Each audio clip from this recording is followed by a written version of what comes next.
Good afternoon, everybody. So my title, Your Next TV is a VR Headset. And when I said that to a bunch of people, they said, really? So who here has tried VR? Show of hands?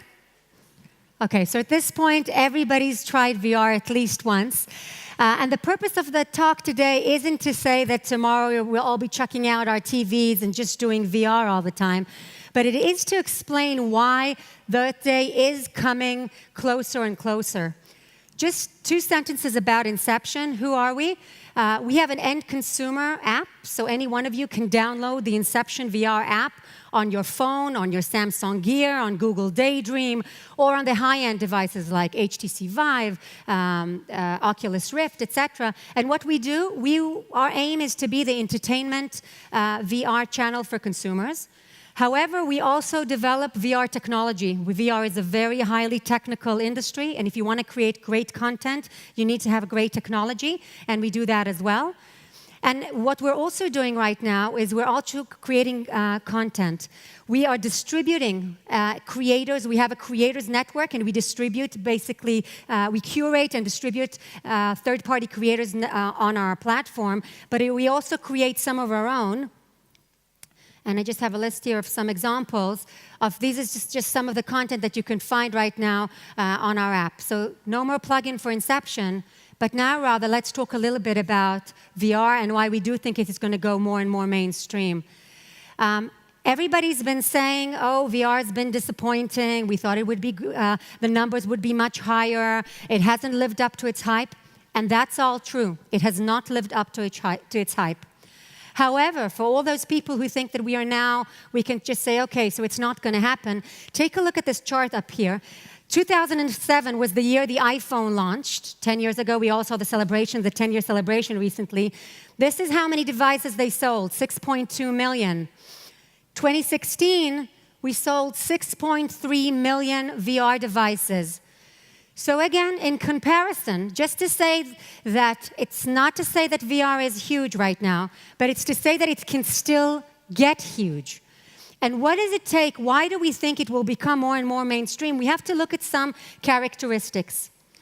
The first thing we need to look at, and the speakers before me talked a lot about what we talk about human nature. And we have a certain threshold as human beings that once we hit it, it's very hard for us to go back. And if you think about basic gaming, everybody you know since the medieval days, and our kids still today, or maybe some of us as well, we play backgammon. But in addition to backgammon, and the percent of our time spent on backgammon today has actually shrunk significantly. And we're doing Pokemon Go, and we're also doing VR gaming. This is a picture of a new VR game called The Climb. Has anybody tried it? It's by Oculus, and it's a game that allows you to actually climb some of the biggest cliffs in the world. It can be the Everest, and it can be the Alps. After you've played The Climb, it's very, very hard to just be content with backgammon. Yes, of course, we also want to have backgammon, but The Climb gives you a sense of sensation that's very, very different.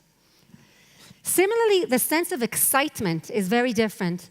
This is the Playboy magazines, the covers of the Playboy magazines from the 60s and the 70s.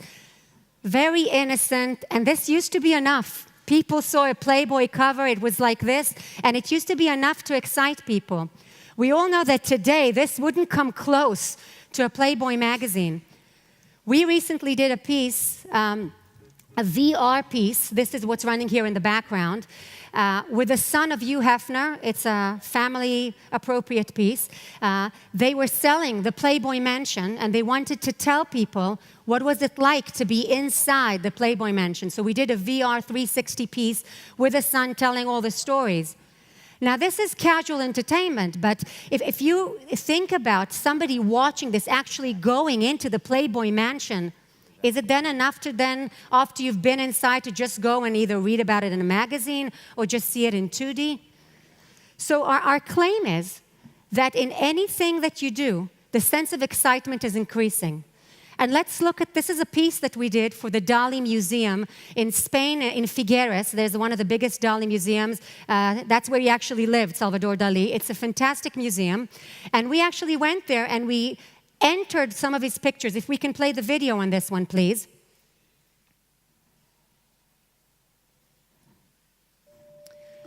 What you see here is if you had your goggles on, you would be looking at this very Welcome to the picturesque scene of Cadaqués, Spain, in the summer of 1923. The two women hold aloft green water jugs, typical of this area, the Costa Brava region.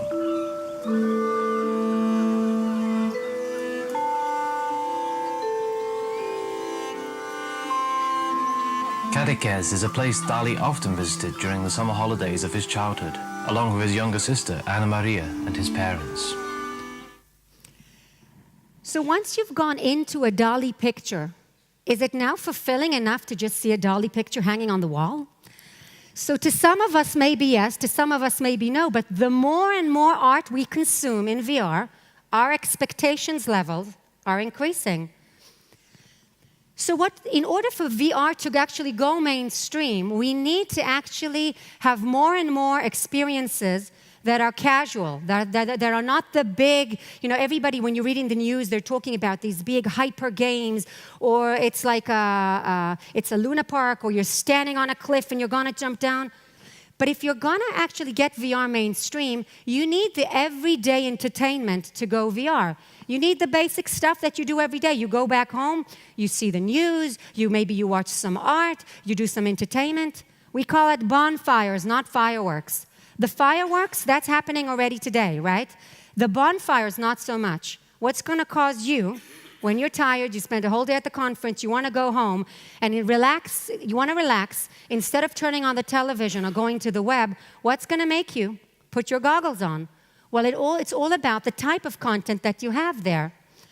We have a partnership with Time Out, and Time Out, as you know, they're a city guide. They tell you what's happening in the city anytime. So one of the things that they did, there was an anniversary for Wicked. Who here saw the musical? Has anyone seen the Wicked musical? It's a fantastic musical. I recommend it if you're into musicals. It's got a good witch. It's got a bad witch. We went behind the scenes, if we can play the video on this one. We went behind the scenes with Wicked, and we showed the actresses coming to work as regular actresses, and they were morphing into Galinda, the good witch, and I forgot the name of the bad witch, but you'll forgive me.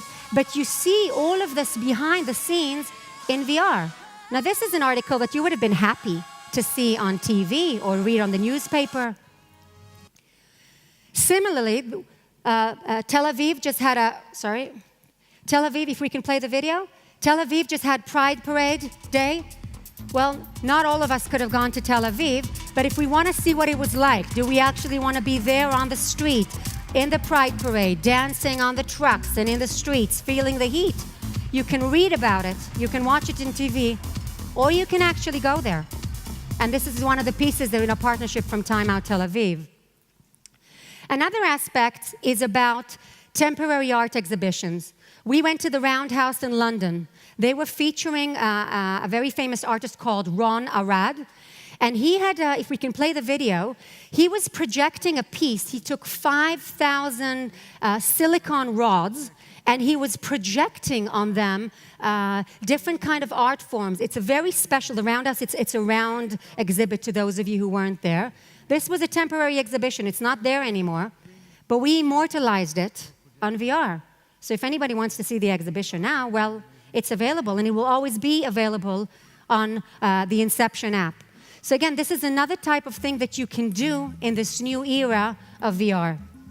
This project started with a sentence, let's do something new.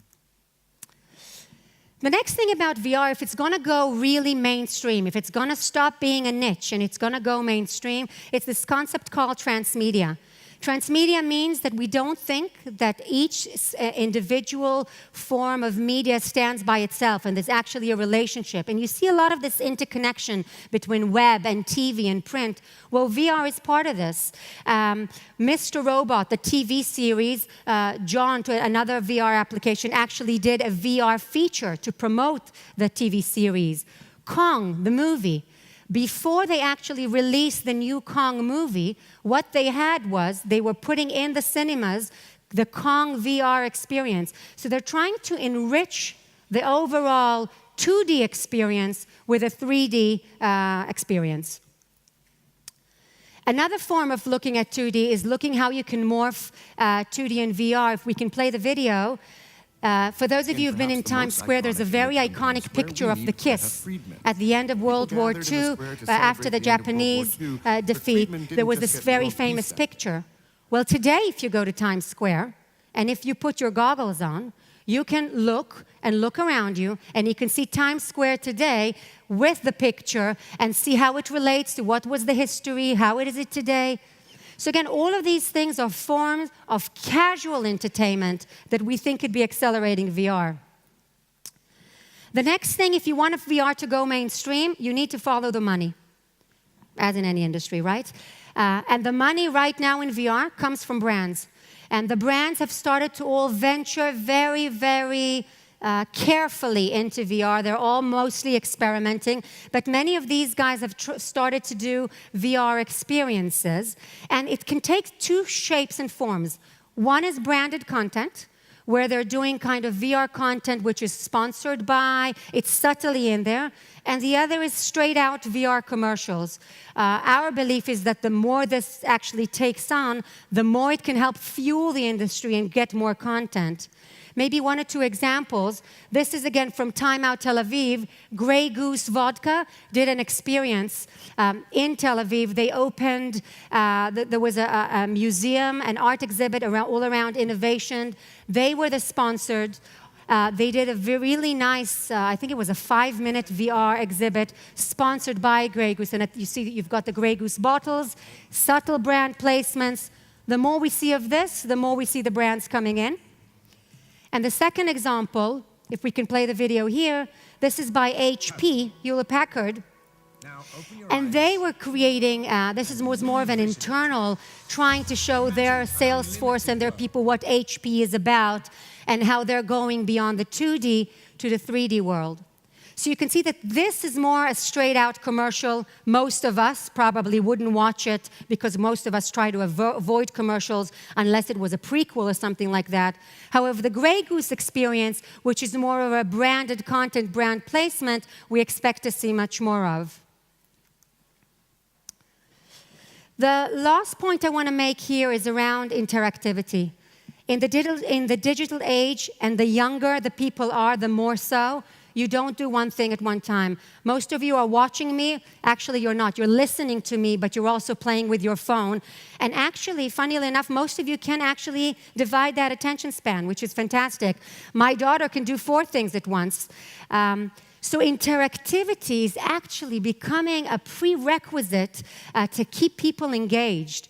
And what we're seeing here, we can do more and more VR entertainment that's interactive. If we can play the video here, this is an Inception music format that takes you into the studio. This is the band called the Mystery Jets. And when you gaze on a specific object within their studio, because you're literally in it, it will start playing either a music clip or the story behind. And you, as the user, you decide where to go. You're navigating it. And it's this kind of interactive experience that users are looking for today when they're doing VR. This is just another example with an exhibition in Stanley Kubrick. This is a temporary exhibition in London. If you had gone there, you would have decided which room you want to enter. Well, the same thing is in VR. Put your goggles on. Which room is more interesting to you? Do you want to go to room number 5 about his video work? Do you want to go room number 7 where it's arts inspired by Stanley Kubrick? This self-navigation is a key component of taking VR mainstream. This is the last video I'm going to show. When Google launched their new Pixel phone here in Germany, they partnered with Boiler Room. Boiler Room, do you guys know Boiler Room, the EDM? Okay. So what we did with them was an interactive VR experience. This is actually available only on Daydream, where you could select which angle you wanted to experience this club. Do you want to stand by the DJ? Do you want to be on the dance floor? Do you want to go to the chill-out room? And again, you're navigating your experience. So it's still a music listening experience, but it's a self-driven music experience. And again, I want to say that all of the videos that I showed you now and many others, except probably the Google Daydream because we don't have them here, at the exhibit hall, we have a booth there. You can go and check it out on the Samsung Gears and the Oculus Rifts. So I guess just to summarize my point, This is what TV used to be, and this isn't going away. TV was a time for the whole family to come together, sit on the couch, talk to each other, and it was family time. It wasn't just about the content. These days are slowly migrating to what we see right now. It's still going to be family time, but we're all going to have we already have multiple devices. All we're claiming is that these glasses are going to be a layer on top of them, whether it's VR and AR right now, or probably, as we all see it, mixed reality that's going to bring those two concepts together. But we do believe that your next TV headset will be a VR device. Thanks.